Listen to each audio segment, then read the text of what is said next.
Our finale of our series, Secrets of the Fed. Two Wall Street firms made tens of millions of dollars almost risk-free as they borrowed from the Federal Reserve under a program originally intended to rescue mutual funds. Well, Sarah Eisen has this story. Sarah, who are the names? JPMorgan and State Street, Adam. Those are the big winners in this special program. It's a little-known rescue plan that the Fed started back in 2008 to get cash flowing through money market funds, which were basically freezing up. Many banks took part in this, but take a look. According to our secret Fed data from the crisis, JPMorgan and State Street took about 92% of this program. Let's show you how it works, because the Federal Reserve lent money to JPMorgan and State Street so that they would buy securities in money market mutual funds, try to keep things going, make sure there was cash coming into that market. But then look what happened.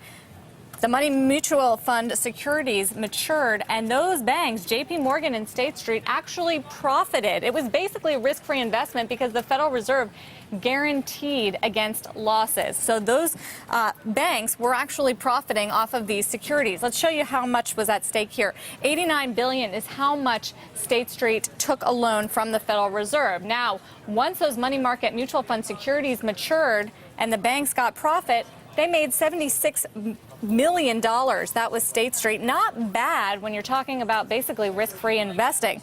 Now, JPMorgan, the other biggie here, $111 billion worth from the Federal Reserve to buy money market mutual fund securities. It didn't disclose how much it made from those investments, but we took a guess. We calculated it based on the rate of return from State Street, $93 million.